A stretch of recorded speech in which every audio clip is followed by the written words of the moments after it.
بسم اللہ الرحمن الرحیم۔ حضرات، اللہ عز و جل کا بے پناہ شکر و احسان ہے کہ اس نے ہم سب کو رمضان شریف کے 30 روزے مکمل کرنے کی توفیق بخشی۔ اللہ تعالی ہمارے ان روزوں کو شرف قبول عطا فرمائے اور ان کی اجر عظیم سے دنیا اور آخرت میں ہم سب کو نوازے۔ اب دو چار مسائل بھی سن لیجئے۔ پہلا یہ مسئلہ ہے کہ بہت سے ہمارے بھائی ایسے ہیں جو کسی عذر کی وجہ سے روزہ نہیں رکھ سکے۔ مثلا شوگر کی بیماری بہت تیز تھی اور وہ روزہ نہیں رکھ سکتے تھے، یا اس طرح کا اور کوئی عذر پیش آ گیا اور روزہ انہیں چھوڑنا پڑا، تو ایسے لوگوں پر بھی مالک نصاب ہوں تو صدقہ فطر واجب ہے، لہذا وہ لوگ بھی صدقہ فطر اعلان کے مطابق ادا کریں۔ ایسا نہ سمجھیں کہ صدقہ فطر صرف روزے داروں پر واجب ہے، بلکہ ان لوگوں پر بھی صدقہ فطر واجب ہے جن پر روزہ فرض تھا مگر کسی وجہ سے وہ روزہ نہ رکھ سکے۔ لہذا آپ لوگ یہ صدقہ فطر ضرور ادا کریں۔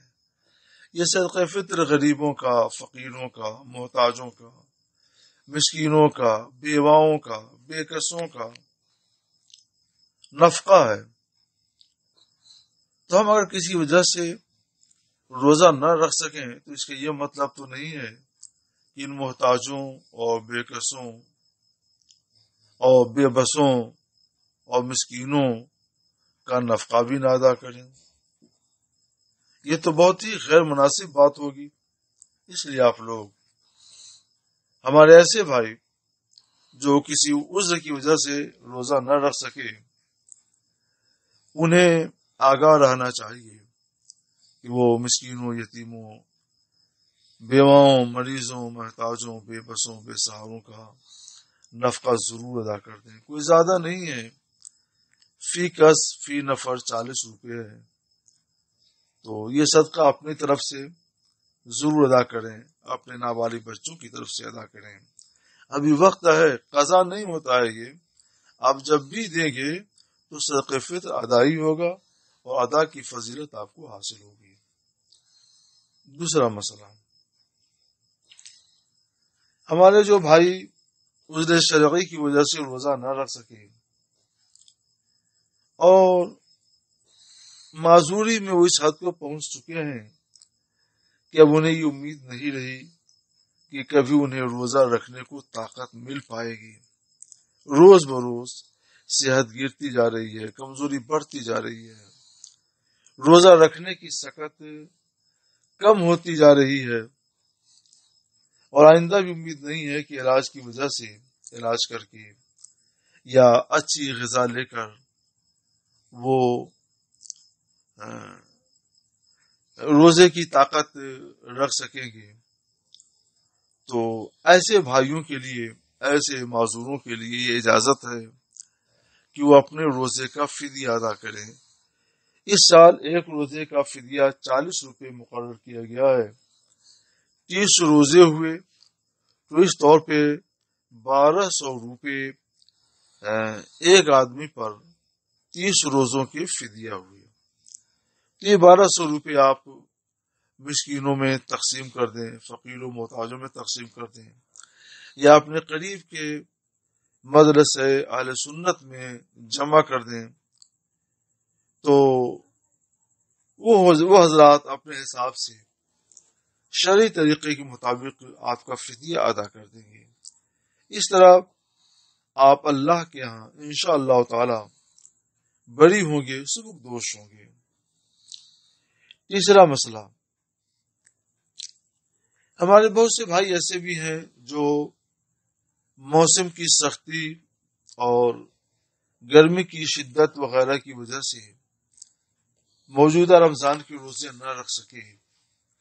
کچھ بیماری ہے، کمزوری ہے، کچھ موسم کی سختی ہے، کچھ ایسا ہو جاتا ہے مگر انہیں یہ امید ہے کہ علاج کریں گے تو انہیں طاقت مل جائے گی اور وہ جلد نہیں تو سردیوں میں ان روزوں کی قضا کر سکیں گے، یا بغیر علاج کے ہی انہیں امید ہے کہ انہیں غذاؤں وغیرہ سے اتنی طاقت مل جائے گی کہ سردی کے چھوٹے دنوں میں وہ چھوٹے ہوئے روزوں کی قضا کر سکیں گے۔ تو ایسے تمام بھائیوں سے گزارش ہے کہ آپ پر ان روزوں کی قضا فرض ہے، ان روزوں کی قضا آپ کے اوپر فرض ہے، ان سے غفلت نہ برتیں، ان سے سستی اور لاپرواہی نہ برتیں، بلکہ اس کا لحاظ رکھیں کہ جیسے ہی آپ کو روزہ رکھنے کی قدرت اللہ کی طرف سے مل جائے، اگرچہ کچھ دقت اور پریشانی کے ساتھ، تو آپ روزے رکھ لیں۔ سردیوں میں ایک تو موسم ٹھنڈا ہوتا ہے، دوسرے دن بھی چھوٹا ہوتا ہے۔ ان دنوں میں کمزور اور عام مریضوں کے لیے روزہ رکھنا آسان ہوتا ہے۔ آپ انہی دنوں میں روزہ رکھیں، مگر رکھ لیں تاکہ اللہ کے یہاں آپ پاک صاف ہو کر کے جائیں۔ آپ نہیں روزہ رکھیں گے، کاہلی کریں گے، سستی برتیں گے، تو روزہ چھوڑنے کا وبال آپ کے ذمہ آئے گا۔ جو کچھ بھی ادا کرنا یہی ادا کر لیں تاکہ قیامت کے دن آپ سرخرو رہیں اللہ رب العزت جل جلالہ کی بارگاہ میں۔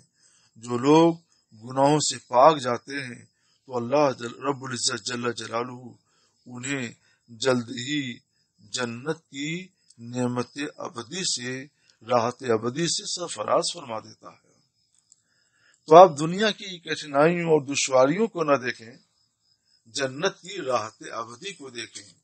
اس کٹھنائی اور اس دشواری کے مقابلے میں جنت کی راحت ابدی بڑی چیز ہے، اور اس جنت، اس راحت ابدی اور نعمت ابدی کے مقابلے میں یہ کٹھنائی کیا چیز ہے؟ لہذا اسے صبر و شکر کے ساتھ کر گزریے، روزے کی قضا کر لیجیے، آج نہیں تو سردیوں میں صحیح، مگر کیجیے، گناہ سے بچیے۔ جو غلطی ہو چکی، جو گناہ ہو چکا، جو دیر ہو چکی، اس سے توبہ کر لیجیے، اللہ معاف فرمائے، اللہ قبول فرمائے۔ ایک خاص بات میں اور عرض کروں گا، یہ گویا آج کی اس بزم کا چوتھا مسئلہ ہوگا کہ اب شوال کا مہینہ شروع ہو چکا۔ آج کے دن کا تو روزہ رکھنا جائز نہیں تھا، مگر کل سے روزے رکھے جا سکتے ہیں۔ عید کے روزوں کی بڑی فضیلت آئی ہے، یعنی عید کے بعد شوال کے مہینے میں 6 روزے رکھے جائیں۔ یہ فرض نہیں ہے، یہ 6 روزے واجب نہیں ہیں، لیکن مستحب ضرور ہیں، اور کچھ مستحب ایسے ہوتے ہیں جن کی فضیلت، جن کا اجر، جن کا ثواب، جن کا صلہ اللہ کے نزدیک بڑا عظیم ہوتا ہے۔ انہی اہم درجے کے مستحب روزوں میں یہ 6 روزے شوال کے بھی ہیں۔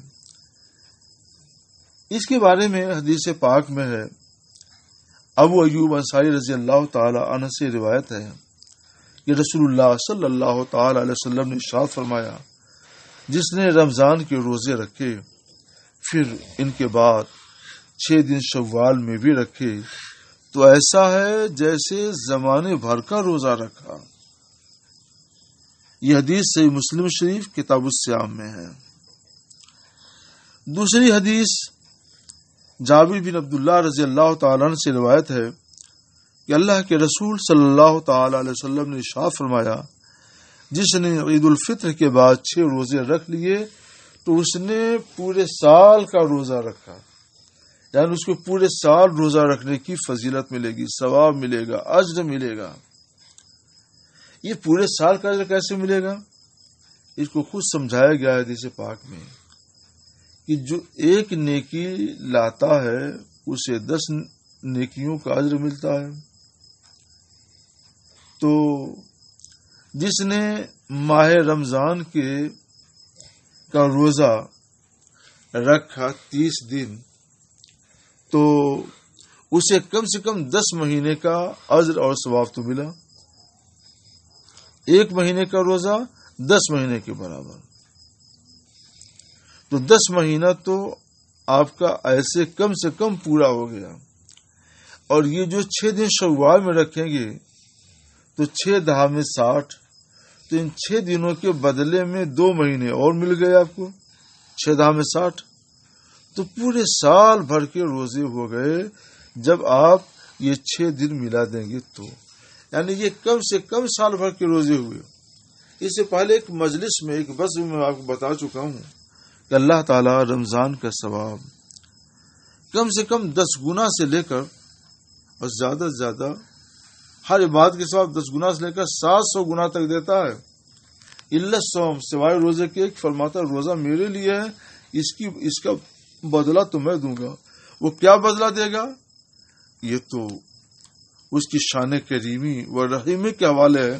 میں اس پہ کوئی گفتگو نہیں کرتا، مگر کم سے کم جو عام عبادتوں کی فضیلت، عام عبادتوں کا ثواب ہے کہ 10 گنا سے لے کر 700 گنا تک، اس میں رمضان بھی تو شریک ہے نا.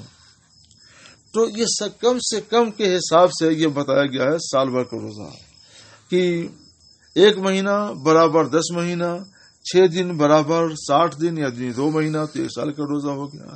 اور اگر اخلاص زیادہ ہے، دلچسپی زیادہ ہے، اللہ کی رضا جوئی، رسول گرامی وقار صلی اللہ تعالی وسلم کی رضا جوئی آپ کے دل میں بہت زیادہ ہے، تو جس قدر اخلاص زیادہ ہوگا، جس قدر للہیت زیادہ ہوگی، جس قدر اللہ اور رسول کی رضا طلبی، رضا جوئی زیادہ ہوگی، اسی قدر زیادہ آپ کو اجر بھی ملے گا.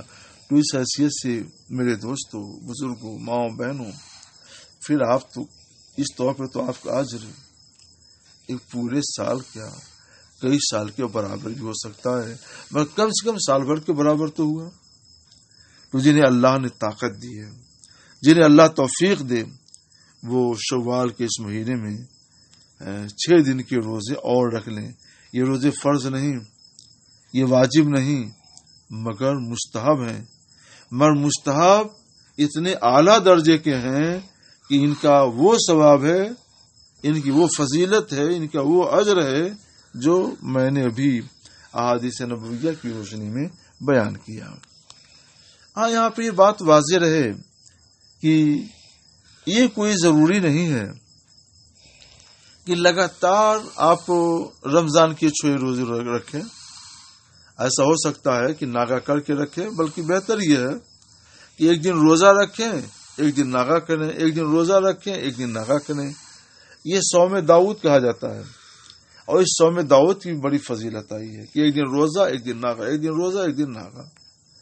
مثلا کل آپ نے ششعید کا پہلا روزہ رکھ لیا، کل سنیچر ہے تو اتوار کو ناغا کر دیجئے، پھر دوشنبے کو دوسرا روزہ رکھیے، منگل کو ناغا کر دیجئے، پھر بدھ کو تیسرا روزہ کر دیجئے، جمعرات کو ناغا کیجئے. اس طور پر آپ 6 روزے پورے کر لیں. اور یہ بھی ضروری نہیں ہے کہ ایک ہی دن ناغا کریں. آپ طاقت حاصل کرنے کے لیے، قوت، مضبوطی اور حوصلہ حاصل کرنے کے لیے 2 دن کا بھی ناغا کر سکتے ہیں، 3 دن کا بھی ناغا کر سکتے ہیں. بس یہ لحاظ رکھیے گا کہ جتنا بھی ناغا کرنا ہو کریں، آپ کو اختیار ہے، یہ آپ کی مرضی ہے، مگر شوال کے اس مہینے میں یہ 6 روزے پورے ہو جائیں. اللہ آپ کو توفیق دے اپنے کرم سے، اپنے فضل سے، اپنے احسان سے، کہ آپ نے رمضان شریف کے 30 روزے رکھے تو یہ 6 روزے بھی رکھ لیں. ہم ان تمام بھائیوں کو اور بہنوں کو، ماؤں کو، بزرگوں کو، دوستوں کو دعوت دیتے ہیں کہ اللہ نے آپ کو حوصلہ دیا ہے، جذبہ دیا ہے، طاقت دی ہے، تو جہاں 30 روزے آپ نے رکھے ہیں 6 روزے اور پورے کر لیجئے. اللہ آپ کو توفیق دے اور اس کا اجر عظیم دنیا میں بھی دے، اور اس سے بڑا اجر، بے پناہ اجر عقبہ کے لیے، آخرت کے لیے آپ کے حق میں محفوظ فرما دے.